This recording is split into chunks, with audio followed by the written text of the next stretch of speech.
በንግግርም ሆነ በሥራ ላይ የሚንጸባረቅ ሐያ ለሴት ልጅም ሆነ ለወንዱ በርካታ ጠቀሜታዎችን ያስገኛል። አንደኛ፣ የአላህን ስብሓንሁ ወተዓላ ውዴታ ያስገኛል። ከዚህ ቀደም እንዳሳለፍነው ሐያ የአላህ ስብሓንሁ ወተዓላ ባህሪ ነው። አላህ ስብሓንሁ ወተዓላ ሐያ አድራጊና ገመናን ሸፋኝ የሆነ አምላክ ነው። ከዚህ በተጨማሪም ሐያ የመላእክትና የተመረጡ የአላህ ነቢያት ዓለይሂም ሰላም ባህሪ ነው። ስለሆነም በዚህ ባህሪ የተዋበን ፍጡር አላህ ስብሓንሁ ወተዓላ የሚወድ ስለመሆኑ ጥርጥር የለውም። ታዲያ አላህ ስብሓንሁ ወተዓላ እንዲወደው የማይፈልግ ማን አለ? በእርግጥም አላህ ስብሓንሁ ወተዓላ እንዲወደን ከፈለግን የሐያእን ባህሪ እንላበስ። ሐያ የአላህ የመላእክትና የነቢያት ባህሪ ነውና ይህንን ባህሪ ከእጃችን ለማስገባት አብዝተን እንጣር። ሁለተኛ፣ ዲናችንን ይጠብቅልናል። ከዲናችን አስተምህሮ በመነሳት ሐያእን የዘወትር ባህሪያችን ያደረግን እንደሆነ የአድርግ አታድርግ ሕግ ሳይሆን ሐያ ብቻውን መጥፎ ነገር እንዳንሰራ ይከለክለናል። ምላሳችንን እንድንጠብቅ ያግዘናል። ዓይናችንን ዝቅ እንድናደርግ ያደርገናል። ከነፍሳችን ተንኮል ይጠብቀናል። ስነ ምግባራችንን ያሳምርልናል። ይህ ሁሉ ንጹሕ የሆነው የእስልምና ሃይማኖት ይዞ የመጣውና ከተከታዮቹ በእጅጉ የሚፈልገው መንገድ ነው። በተጨባጭ የምናየውም ነገር ሐያ ይህንን ሁሉ ለማሳካት በእጅጉ የሚያግዝ መሆኑን ነው። ሐያ ከዚህ ውጭ ትሩፋት ባይኖረው እንኳን ይኸው በበቃ ነበር። አንዳንዱን ሰው ሐያ ከማያስፈልጉና ተገቢ ካልሆኑ ነገሮች ይጠብቀዋል።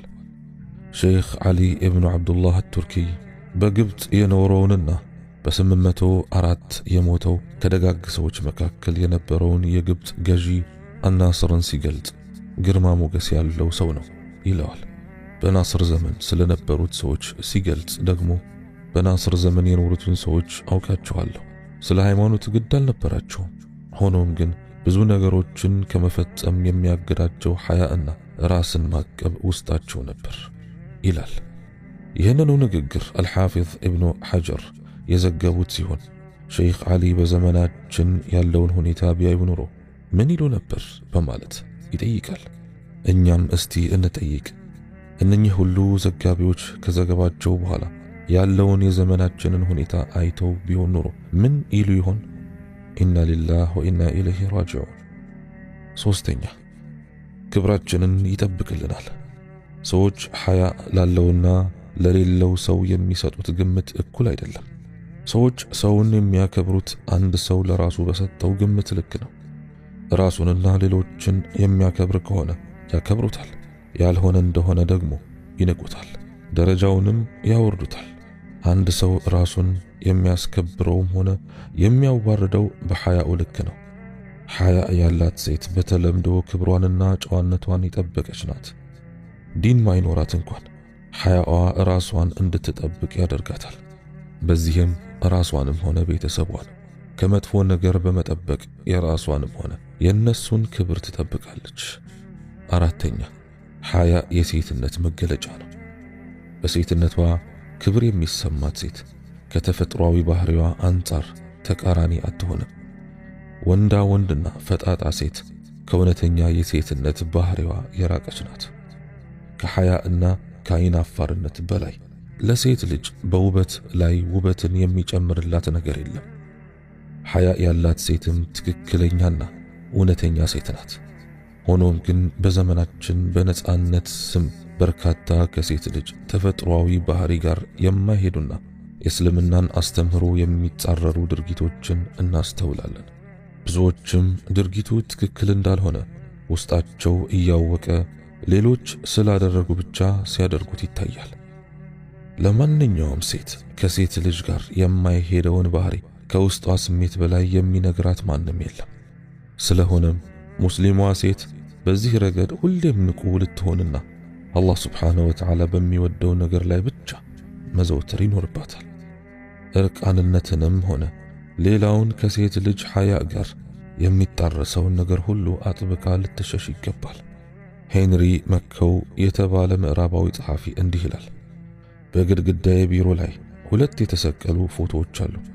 አንደኛዋ ኒቃብ የለበሰች የሙስሊም ሴት ፎቶ ሲሆን ሁለተኛዋና ከጎኑ ያለው ደግሞ እራፊ ጨርቅ እላዩዋ ላይ ጣል ያደረገች እርቃኗንና ለቁንጅና ውድድር የምትሳተፍ አሜሪካዊት ናት። የመጀመሪያዋ ከዓለም ሁሉ ገላዋን የደበቀች ሽፍን ውድ ሴት ስትሆን ሁለተኛዋ ለዓለም ሁሉ ገላዋን በአደባባይ የምታሳይ ርካሽ ሴት ናት። በምዕራቡና በምስራቁ ዓለም መካከል የሚደረገው ጦርነት በዋናነት ዓላማው ያነጣጠረው አረቦችም ሆኑ ሙስሊሞች ከሃይማኖታቸውና ከመልካም ባህላቸው ርቀው እርቃን እንዲወጡና ኒቃብን በአጭር ቀሚስ እንዲተኩ ነው። ስለሆነም እኔም ኒቃብ በሃይማኖቴ ውስጥ ካለው ቦታ በመነሳት ከሱ እከላከላለሁ። ሴት ልጅ ለባሏና ለቤተሰቧ ያላትን ክብር ማሳያ ነውና የምትታየው ለነርሱ ብቻ ነው። ይህም የነርሱ ብቻ እንደሆነች ማመላከቻ ነው። ውድ ዕቃ ናትና ማንም እንደሻው ሊያያት አትፈቅድም። እርቃኗን ሆና ለሚሊዮኖች ገላዋን በቴሌቪዥን የምታሳየው የአሜሪካዋ የቁንጅና ንግሥት ንብረትነቷ ለሁሉም ነውና የኔ ናት ብሎ የሚከራከር የለም። ሁሉም እንዳሻው ያያታልና። ጸሐፊው በመቀጠል የምዕራቧ ሴት ከጋብቻ በፊት ከብዙ ወንዶች ጋር ግንኙነት እንዳላት ያወሳል። ካገባች ደግሞ የክብሯን መገለጫ የሆነውን ሐያዋንና ጥብቅናዋን አታ ነው። ምንም የሚስብ ነገር የላትም። ስሜትም ሆነ ፍቅር አትሰጥም። አስቀድማም ፍቅርን ጨርሳለችና ለፍቅርም የታደለች አይደለችም።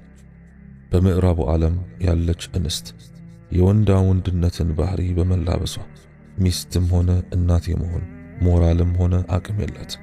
እንስሳዊ የስሜት ፍላጎትን ከማርካት ውጭ ለፍቅርም ሆነ ልጅን ለማፍራት ምቹ አይደለችም ይላል ጸሐፊው።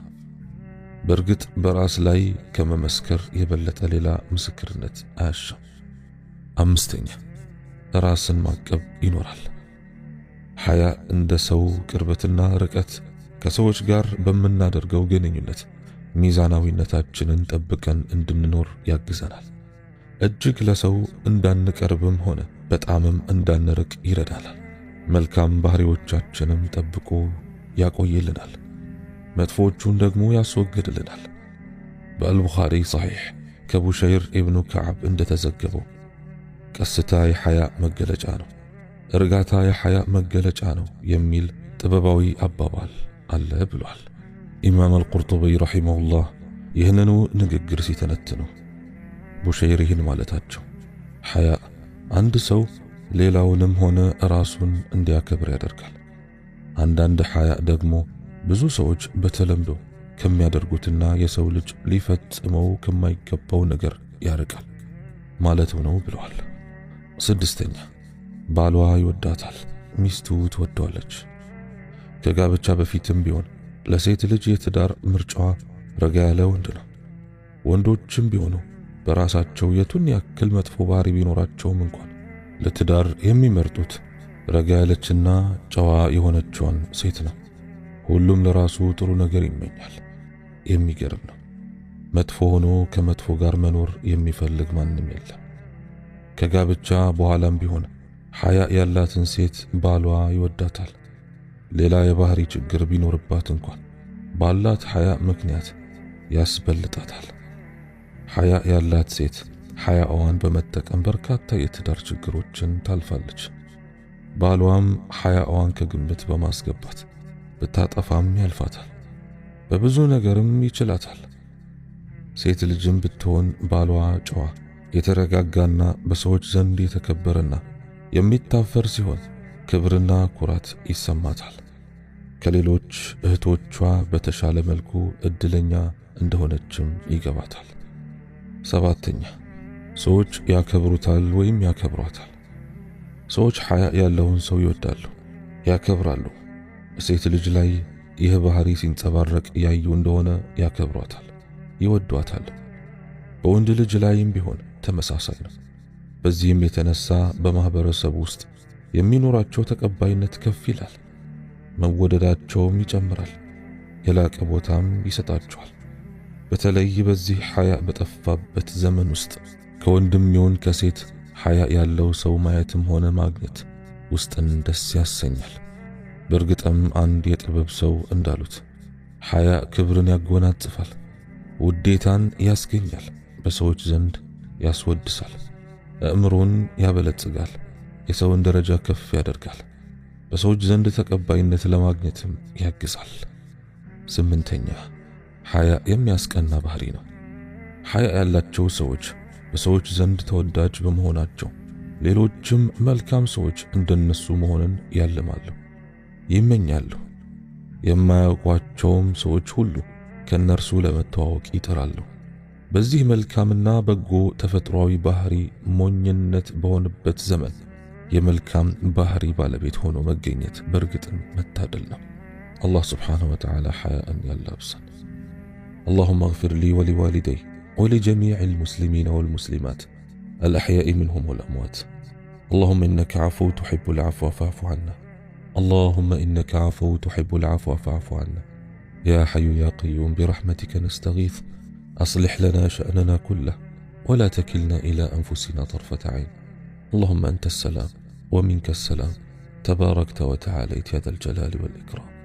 اللهم آتنا في الدنيا حسنة وفي الآخرة حسنة وقنا عذاب النار. سبحانك اللهم وبحمدك، أشهد أن لا إله إلا أنت، أستغفرك وأتوب إليك. وآخر دعوانا أن الحمد لله رب العالمين، والسلام عليكم ورحمة الله وبركاته.